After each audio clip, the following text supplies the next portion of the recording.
If you could rename the one big, beautiful bill, what would you call it? The Deficit Blowout Act of 2025. How about that? Excellent. That's good. A very accurate name. That's good. I would do the reverse Robin Hood bill. This is Impromptu from Washington Post Opinions, a show that brings you conversations about the news that keeps us up at night, especially this week. I'm Dana Milbank, and today we're talking about the fate of Trump's budget bill, which, as we record this, is still struggling through the Senate after an all-night vote-a-rama during which Lisa Murkowski and Susan Collins threatened to join Rand Paul and Thom Tillis in sinking the bill. It's been going about 24 hours now with 39 roll call votes and counting. When it clears the Senate, the bill faces another ordeal in the House.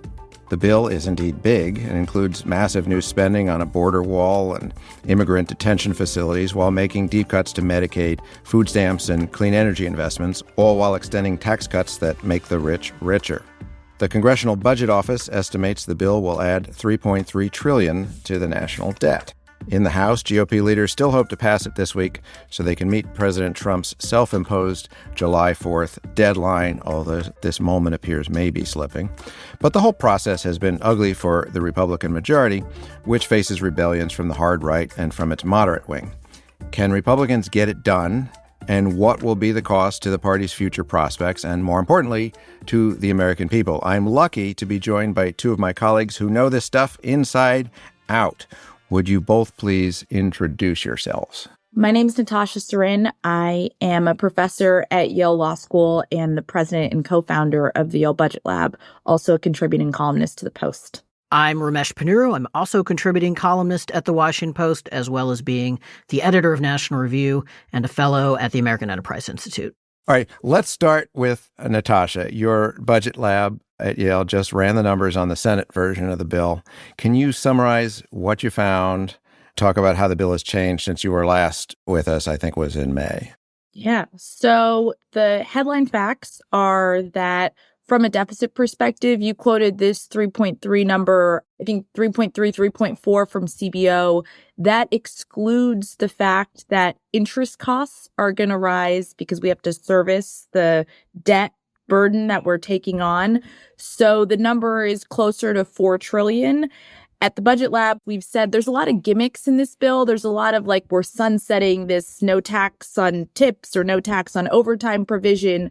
But we know based on the experience that we're having right now of revisiting a lot of gimmicks that were in the Tax Cuts and Jobs Act, that those are very likely to ultimately be extended and be made permanent. And so the true deficit cost of this bill is closer to $5 trillion plus, actually. Good Lord. And if you then look at who wins and who loses from this legislation, what you're seeing is to the extent that Republicans have identified any pay-fors for this legislation, they're being borne by the bottom of the distribution. So you have over $1 trillion at this point in Medicaid cuts and chip cuts and also food stamp cuts that are pretty substantial. And those gains from these tax cuts are disproportionately going to the top. And so when you put it all together, what you see is the bottom 40% is actually losing out from the bill. Their after-tax income is going to drop by about $700. The top 1% is going to get over $30,000 in the form of a giant tax cut as a result of this legislation. So we're literally taking from the poor and giving to the rich and also blowing up the deficit. Hence the reverse Robin Hood Act of 2025. Ramesh, you had a great piece, I think it was yesterday, on how Republicans have lost their way on fiscal responsibility. Now, like you, I'm old enough to remember when Republicans were all about limited government. So is there anything conservative about this bill? I mean, presumably some parts of it are. Can you give us your view there? You know, Republicans have a long history of cutting taxes and then not cutting spending, certainly by nearly enough to make up for the revenue loss. The difference, I think, between this iteration of Republican tax cutting and previous ones is that the debt is just much, much larger than it used to be. We're facing increasing debt as more people retire, and the baby boom retirement wave finishes. And yet there's been no adjustment in the Republican thinking on this issue except to come up with more ways of disguising the costs of the deficit. And what my column was about was just the ways that Republicans are trying to have it every which way when it comes to thinking about this. So this morning, Donald Trump referred to the bill as the biggest tax cut in American history. But the Republican sort of official position for budget scorekeeping purposes is that most of this isn't a tax cut at all. Right, zero. It's just an extension of current law. So the bait and switch here is in 2017, they pass a tax cut with a bunch of expiration dates and say, see, because of the expiration dates, it doesn't have the huge revenue impact that you might think it does. And we can debate in the future whether we're going to extend those. Well, it's the future now. Mm-hmm. And now we're saying, well, this is a totally costless exercise. We should just act as though these are permanent tax cuts. So we didn't count the revenue reduction in 2017, and we're not going to count it now. The thing is, the debt still happens, right? I mean, you still have to issue extra debt. It still accrues more interest charges. The markets are not going to be fooled by some scorekeeping convention that you've managed to snooker Washington into accepting. The reality is what it is, and it gets a vote.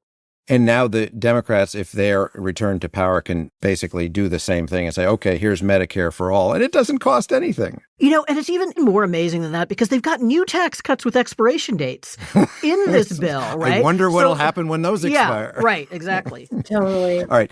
So I'm assuming this bill will become law simply because Trump and the congressional majority can't afford for it not to happen. Do you guys agree with that assessment, knowing that by the time people listen to this, they'll probably know more than we do now? Assuming it gets through the Senate, how does it get through the House? Does the Freedom Caucus just fold again as it has in the past? They tend to squawk and then support it. What do you guys see happening now? One thing that I find super interesting is we are, in my guess, gonna be passing this thing in famous last words, but be passing this thing in a matter of days. And it's a truly artificial, self-imposed deadline, right? There is nothing happening on July 4th or around July 4th. There's a debt ceiling that needs to get dealt with later in the summer. These tax cuts are ultimately expiring by the end of December. So if I had to guess 2 months ago, I was kind of the view something is going to happen before December, but there's going to be many twists and turns in the process along the way. And I have just been struck by, and I think Senator Tillis said a version of this, there's a lot of stuff they haven't quite sorted out with respect to where they want the plane to land. And yet it looks like the plane is kind of headed to the landing. And I wonder why that is. Maybe it has to do with the fact that ultimately, as people learn more about legislation that takes away health insurance for millions, it's not super popular. And so you kind of don't want the fish to sit out. Yeah, I think that's exactly right. They have to go quickly. If you miss the deadline, then everybody has more time to hear from voters. Sure. They're not rushing because they just can't wait to get on to the rest of a legislative agenda.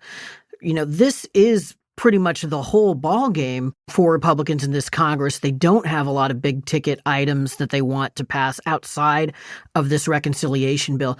The one thing that makes me wonder about whether they're actually going to hit this deadline is precisely its artificiality. It doesn't spell disaster for the Republicans or for President Trump or even for this bill if they don't make the July 4th deadline. The fundamental political argument that the Republicans are making to get this past the finish line is it's a disaster if you don't pass it. It would be crippling to the Trump administration and Republicans, both because it means you have automatic tax increases because you have those old 2017 expirations and because, you've just shown you can't do anything. But that seems to me like an argument that has more bite the closer you get to December. So I really wonder whether it's individual Republicans who have objections or concerns or think they'll get more leverage later aren't going to try to slow things down one way or another. That would be interesting. I mean, Trump already is this morning sort of backpedaling, saying, well, sometime around July 4th. And the aforementioned Susan Collins is saying, maybe we should go back to the two-bill plan that they talked about months ago. So it is possible we're not talking about something happening this week. So you actually think we could see a delay? I also wonder if Republicans on the Hill are going to look at Trump's remarks this morning where he said, I told them I don't want crazy cuts and I don't want them to go overboard with the cuts, and think, wait a second here. Are we being Right. set up to take a fall if this turns out to be unpopular? And that might be another reason to do some reconsideration. Uh-huh. All right. So speaking of taking that fall, can we talk just a bit about, which Americans will be most impacted by this bill? And crucially, when? Is anybody going to feel any impact before, just to pick a date at random, November of 2026?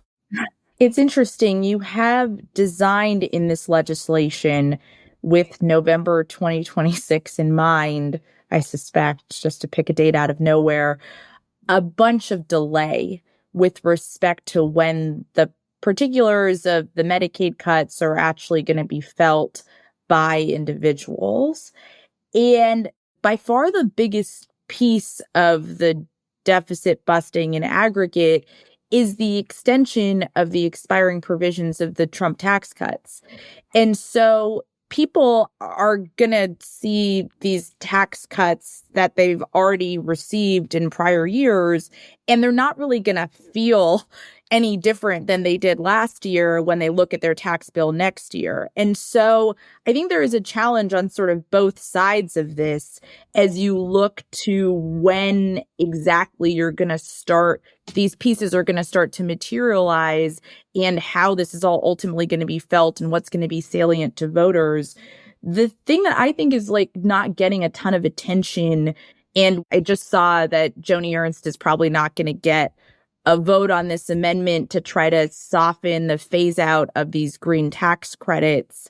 That's a piece that is incredibly important, right? Because, and I'm curious what Ramesh's views on it are, we had been pushing along this green transition. We'd given a lot of credits. A lot of build has already begun on these projects. And I think if you look at where you're going to have macroeconomic impacts potentially in the short run, this is a piece that really matters and is going to bear not just on those particular companies, but ultimately on households who are going to feel electricity costs are more expensive and who are going to feel energy costs generally are impacted by our decision to walk away from some of what was done just a few years prior. So I think that a lot of the spending cuts that are in this legislation would be defensible if they were part of an actual deficit reduction package. I think they'd bear up politically better, and they'd just be easier intellectually to defend if we were actually talking about reducing the debt, treating it as a kind of emergency the way a lot of Republican rhetoric still treats it. But obviously we're not. I take Natasha's point about how Republicans are promising this gigantic tax cut, and then almost nobody's tax bill is actually going to be reduced or going to change. It's also the case that the Republicans are speaking as though this legislation is going to have a huge positive effect on economic growth. But again, if you look at the fine print, they're saying compared to a big tax increase. Mm-hmm. So it's not as though people are going to actually experience this increase in economic growth, even if they were right about the economic projections, and they're being extremely optimistic about those projections. In terms of the impact in November of 2026, the funny thing about this is Republicans aren't going into this with enormous confidence, that this bill is going to be great, everybody's going to love it, they're going to be rewarded next November. And they actually did have some of that confidence when they initially passed the first Trump tax cut in 2017. This is all about, the alternative is worse. And we might be losing the House, but we'd lose the House worse if we allowed taxes to rise. Right. So it's not achieving some grand purpose, right? They're not taking a hit so that we can remake American society in the following way. That doesn't exist. All right, we're going to talk more about the politics of this beautifully ugly bill after this break.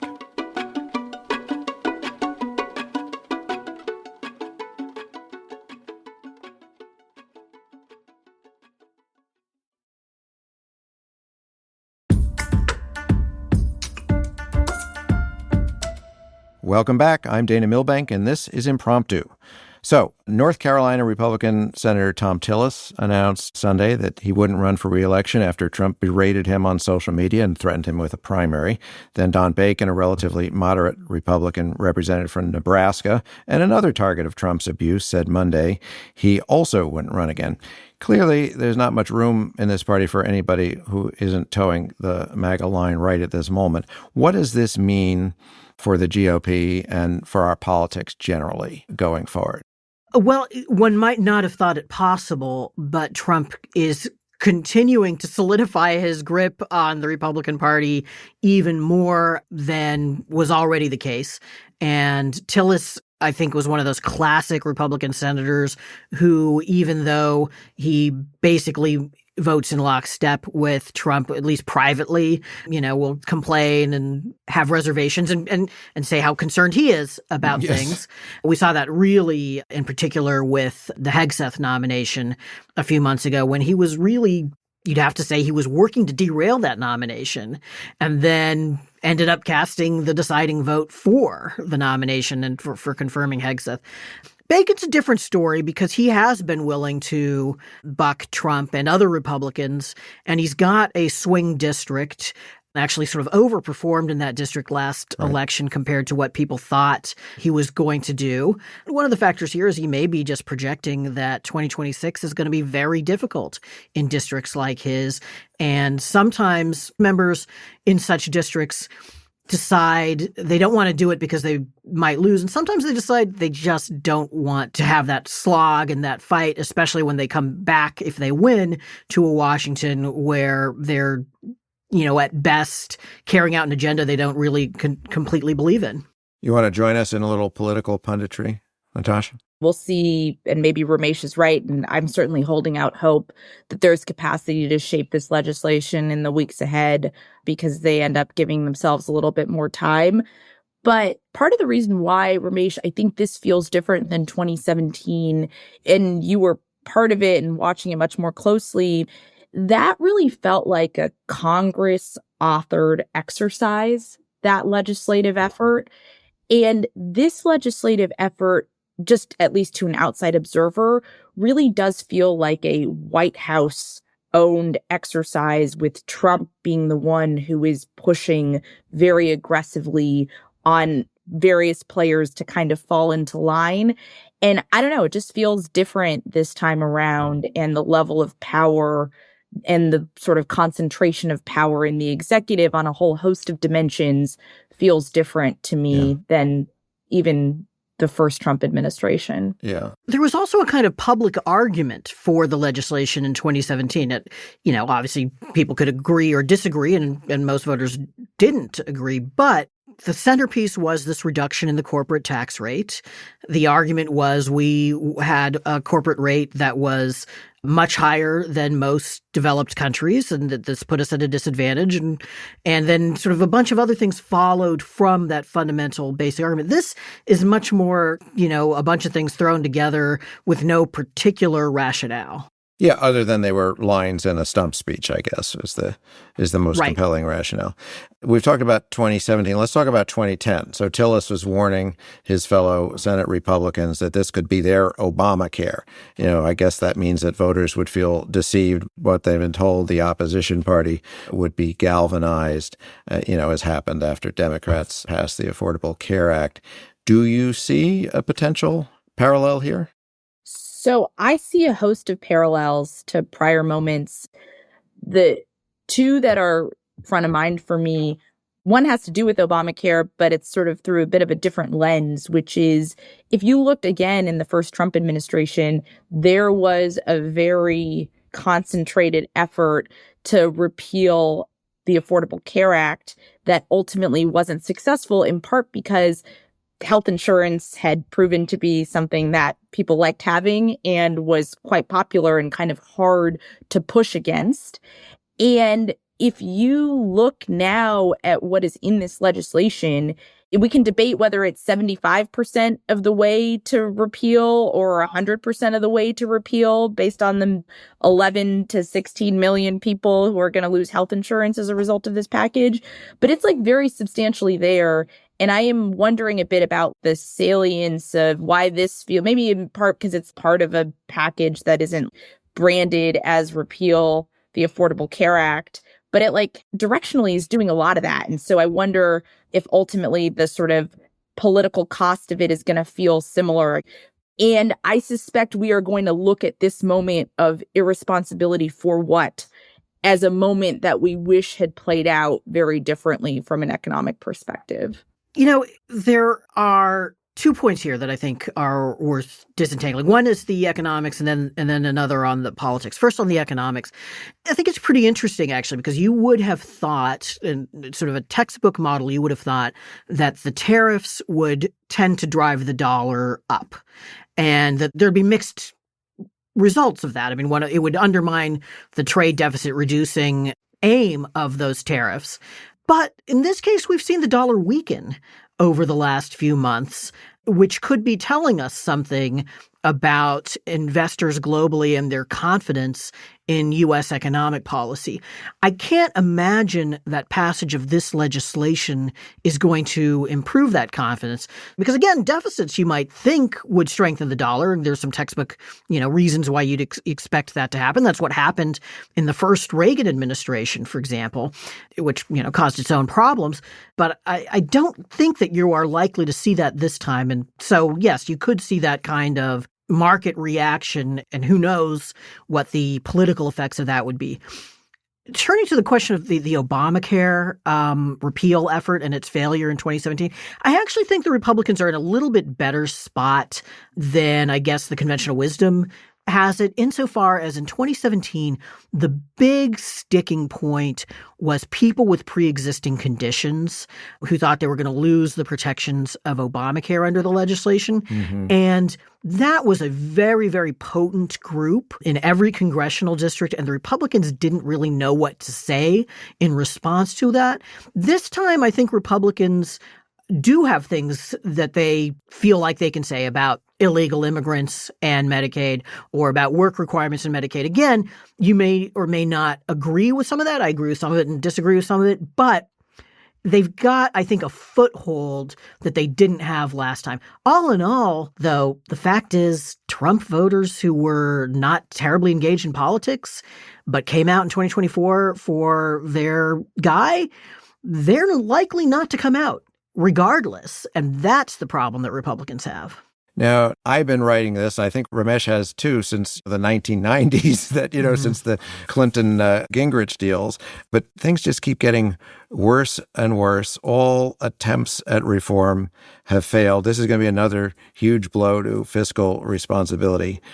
Will this ever be fixed, and how, right? You can all imagine everybody getting around the table and saying, right, well, you got to do something about Social Security and Medicare. You've got to do something on the revenue side, got to do something about the Pentagon, all of the things that aren't actually happening now. So does it ever happen? And if nothing happens, how long do we have until that moment of reckoning that I've been waiting for 3 decades actually occurs? Was it Churchill who said that America always does the right thing after exhausting all alternatives? I think that there's something to that, right? I mean, there'll have to be a crisis that forces that kind of action. I think we have extensive evidence now that nothing else will lead to that kind of action being taken. The problem is, of course, one, you have to go through the crisis, which is not ideal. Mm-hmm. But the other thing is that all of the choices get harder the longer that you wait. Yep. I think that's right. And we are going to face some deadline pressure in the next decade, in that you have the extinguishment of the Social Security Trust Fund and the Medicare Trust Fund.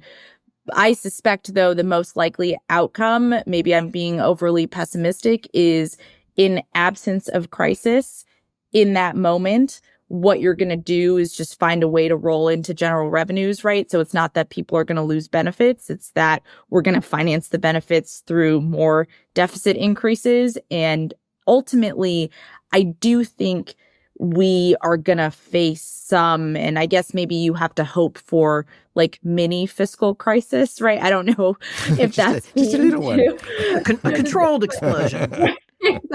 But it is just a striking thing. But on the other hand, the United States does feel somewhat special. And so it's kind of hard to extrapolate from other countries to try to say, like, this is the moment when you're going to hit crisis.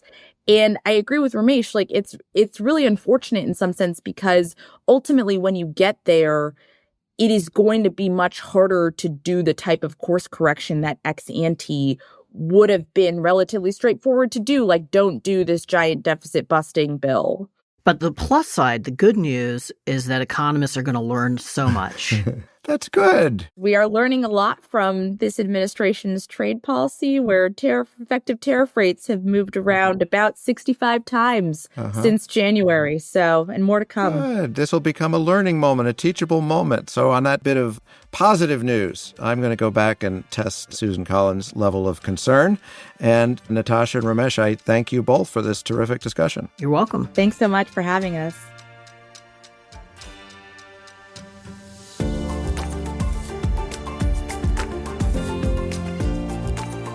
This episode was produced by Hadley Robinson and Regina DeHeer, edited by Damir Marusic and Chris Sulentrop, and mixed by Emma Munger. Special thanks to Millie Mitra and Deirdre Byrne. Thanks for listening to Impromptu. Please let us know what you think about the budget bill. Send an email to impromptu@washpost.com. And one more thing, now is a great time to subscribe to the Washington Post. Our 4th of July sale is underway. That means you can get a core subscription for just $29 for the first year. This is a limited time offer. It renews at $120 annually. As always, you can cancel at any time. To get that $29 deal, go to washingtonpost.com/subscribe. We'll put a subscription link in our show notes. See you next time.